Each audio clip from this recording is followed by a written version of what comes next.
एक गांव में 3 सबसे अच्छे दोस्त भूषण, रवि और संतोष रहते थे। इन तीनों दोस्तों ने मिलकर मकई की फसल की कटाई शुरू की। उनकी पत्नियां नाश्ते के डिब्बे के साथ रोज खेत आती थीं और अपने पतियों को खाना खिलाती थीं।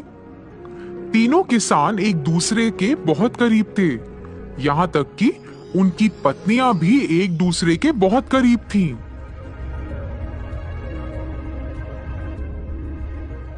तीनों ने बहुत मेहनत की और बदले में उन्हें बहुत अच्छी फसल मिली।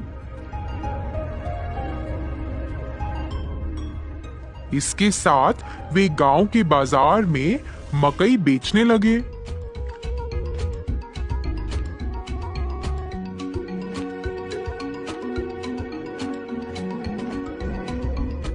कुछ ही समय में स्वाद और मिठास के कारण सभी मकई भुट्टे बिक गए और दिन के अंत में उन्हें खूब कमाई हुई।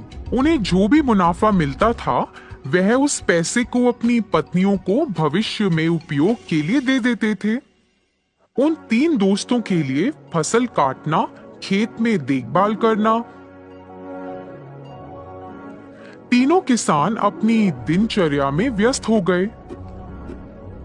उनकी पत्नियां अपने दैनिक घरेलू कामों को पूरा करती थीं और एक साथ एक जगह बैठकर फिर गपशप करती थीं। फिर एक दिन रवि और संतोष की पत्नी आपस में बैठकर बातें कर रहे थे। फिर भूषण की पत्नी अपने गले में एक बहुत लंबी सोने की माला पहनकर आश्चर्यजनक तरीके से उनके पास आई। अन्य 2 महिलाएं उस लंबी सोने की माला को देखकर आकर्षित हुईं और वो भी वैसी माला खरीदना चाहती थीं। यह जानने के बाद कि भूषण की पत्नी ने अपने पति की बचत से सोने की लंबी चेन खरीदी है, उन्होंने भी अपने पतियों की बचत से सोना और साड़ी खरीदे और फिर उन्होंने ऐसा करना शुरू कर दिया।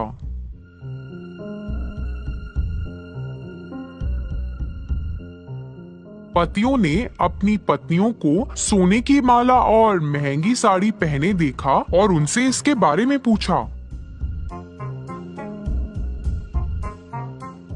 ऐसा बेफजूल खर्च पर पैसा बर्बाद करने के कारण वह सभी अपनी पत्नियों से नाराज थे और तीनों गुस्से में घर से निकल गए और सीधे खेत में आ गए। तीनों ने इस पर चर्चा की। वह उन्हें सबक सिखाना चाहते थे। उन्हें ऐसा लगा कि अगर वह अब सही निर्णय नहीं लेंगे तो भविष्य में नुकसान उठाना पड़ सकता है। इसलिए वे एक विचार लेकर आए जो इस मामले में उनकी मदद कर सकता था। इसे लागू करने के लिए सभी घर वापस गए। हमारे भविष्य के बारे में बिना सोचे तुमने हमारी बचत को बर्बाद कर दिया। इसके बदले में तुम्हें एक व्यवसाय या नौकरी करके अपने सोने और साड़ियों के मूल्य जितना पैसा कमाना पड़ेगा।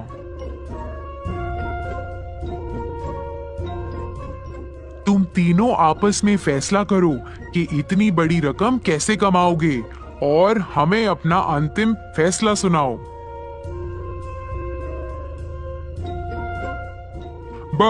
हमें बस ये बताएं कि आप तीनों कब शुरू करने जा रहे हैं। जल्दी निर्णय लो। आप महिलाओं के पास सिर्फ 30 दिन है।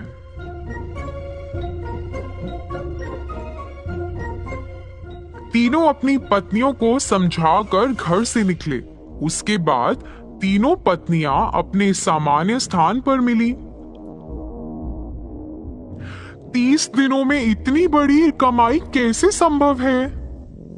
इतनी बड़ी रकम कमाने के लिए हमें ऐसा व्यवसाय शुरू करना होगा जो इस गांव में अभी तक नहीं है। यह क्या व्यवसाय हो सकता है? तीनों ने खूब चर्चा की।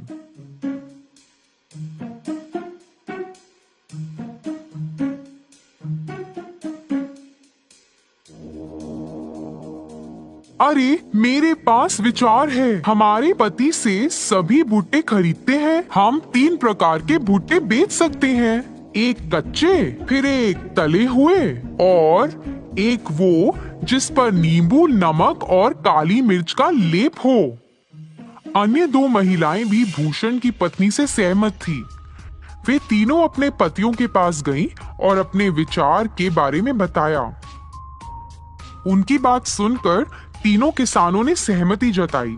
उस दिन से उन तीनों ने बहुत मेहनत करना शुरू कर दिया, जैसा कि उन्होंने अपने पतियों से वादा किया था।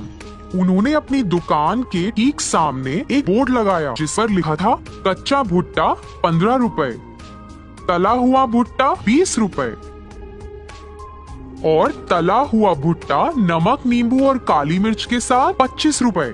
एक महिला ने भुट्टे का छिलका उतारा, दूसरी ने भुट्टे को भूना और तीसरी ने भुट्टे पर नींबू, नमक और काली मिर्च का लेप लगाया। बाद में उन्होंने उसे बेचकर पैसे कमाए। हालांकि ये महंगा था, पर फिर भी लोगों ने उससे खरीदना शुरू किया। 2 दिनों में ही काफी लोग भुट्टे लेने के लिए आए। उस मीठे रसीले भुट्टे के लिए लोग लंबी कतार में खड़े होकर इंतजार कर रहे थे। दिन के अंत में उन्होंने भुट्टे बेचकर 6,000 रुपए कमाए। इसी तरह से यह 30 दिनों तक जारी रहा और उन्होंने लगभग 1,80,000 रुपए कमाए। 31वें दिन वे तीनों अपने व्यवसाय से कमाए हुए पैसे लेकर अपने पतियों के पास गईं। पैसे वापस देने के बाद उन्होंने अपने पतियों से वादा किया कि वह अपने व्यवसाय को जारी रखेंगी और कड़ी मेहनत करेंगी। इसी तरह तीनों महिलाओं को पैसों और मेहनत का मूल्य पता चला। उन्हें अपनी गलती का एहसास हुआ।